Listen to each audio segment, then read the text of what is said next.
Hey guys, welcome back. We're on day 4, and as I promised, I want to start talking about the macronutrients individually, protein, carbs, and fat.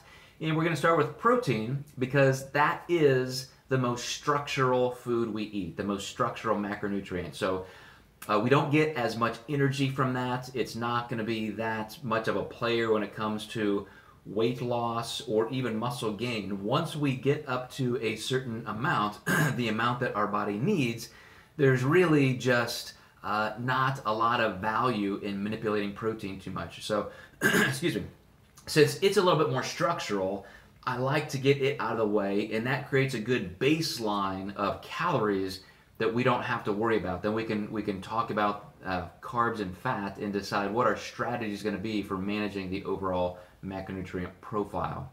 So here's the interesting thing about protein. It's kind of enshrouded. Is that a word? Enshrouded, enshrined. It's just shrouded. We'll say that. I think that's the best word. In a little bit of lore or mythology, in that if you're just going to eat tons and tons and tons of protein, you're going to gain muscle. That's what you need to do. So you got the old pictures of people, putting in raw eggs into protein shakes and all that from Rocky, and I think even Arnold way back in the day would talk about just drinking milk by the gallons and that kind of thing, just because it's inexpensive protein. And we do need protein to build, but it's at the cellular level more than just lean body mass. Genetically, I'll just get this out of the way. You're going to hear genetics quite a bit through this series because that is the foundation of what our potential is individually. But genetically, we can build a certain amount of muscle, and that's it. If we could build any amount of muscle we want, remember the talk about body type, everybody who lifts weights would walk around being totally jacked out of their skin, and we would all look that way if we wanted, and we know that's not true. It's as different as comparing a poodle to a mastiff or a pit bull to a greyhound. You cannot turn one into the other. Even with protein, you could feed your dog, you could feed your little poodle or chihuahua as much protein as they could consume and give them resistance training and so forth, and they would be the most muscular poodle around probably, but they're still going to be a poodle. So sorry if that describes your goals and you just don't think you can make it, but I promise you, with the right nutrition and the right training, you can be a version of yourself that you will be thrilled with. So hang in there. Let's get through this whole month, and instead of worrying about maybe what your genetics hold you back toward, let's talk about what you could do to maximize those. Protein is certainly one, because the RDA says we need 0.8 grams of protein per kilogram of body weight. Kilogram is about 2.2 pounds. So for a guy my size, that's between about 50 and 60 grams of protein. And if you've never tracked food, it's probably pretty meaningless to you. But if you've tracked food, you'd say 50 to 60 grams, I could get that in one meal. That's just a restaurant-sized portion of a chicken breast, about 7 or 8 ounces. And you're right.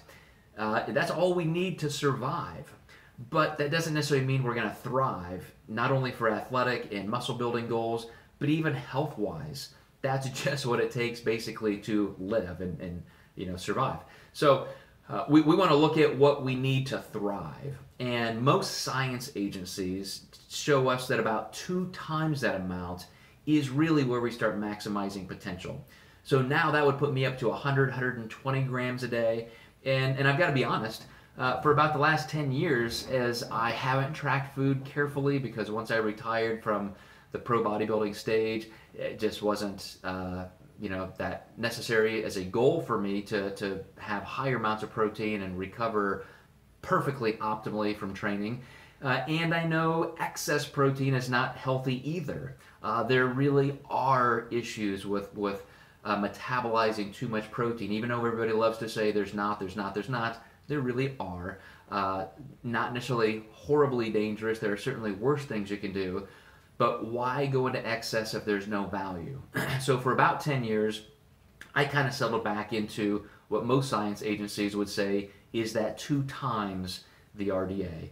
So for me, I think that comes out to about, what, 0.7, or maybe, well, I don't even want to confuse you with more numbers, but About 2/3 of, or 3/4 of my body weight in protein, about maybe 75, 76% of my body weight in grams of protein. And that was fine. I maintained strength, lean body mass really well. It was fine. It was great. But I really wasn't as consistent as I would like. So I did a body composition test. I mentioned this in the introductory video. And I decided, man, I really would like to regain a few pounds of lean body mass. So now I'm being more careful.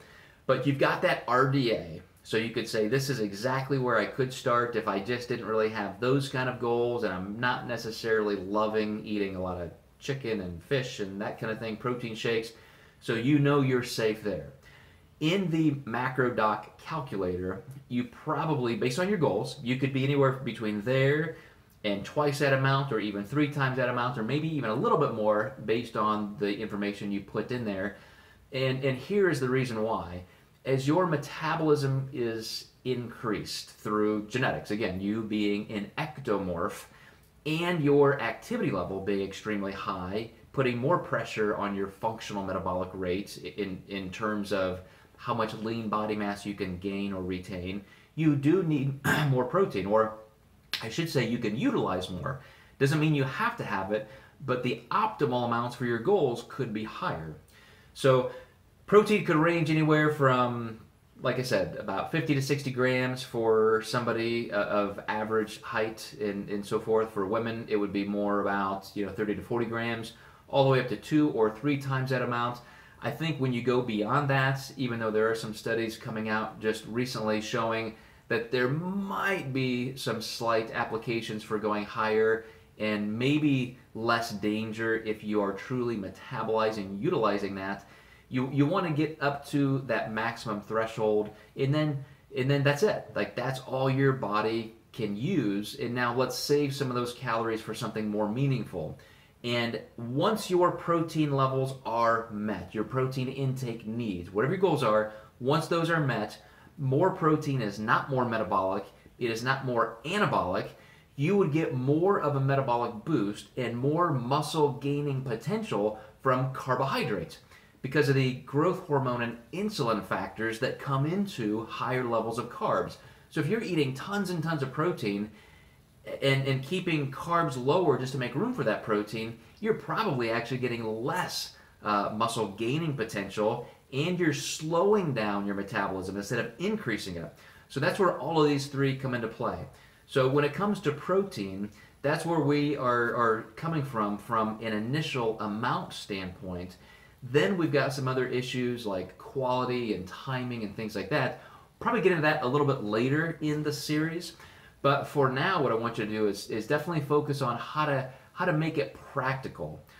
Nothing is worse than going through your day and every single meal is a chore where you have to cook and make all this stuff, and all of a sudden your 5-minute meal prep turns into 30 or 45.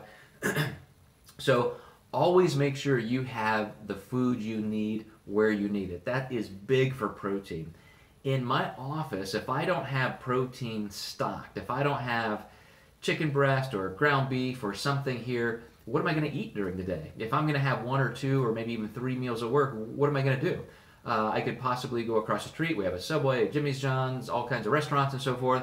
But now I'm getting into less objectivity, less accuracy, possibly more fat intake, even carbs, and then it becomes a little bit more of an issue in terms of how can we track results knowing that we have so many variables that we just can't account for.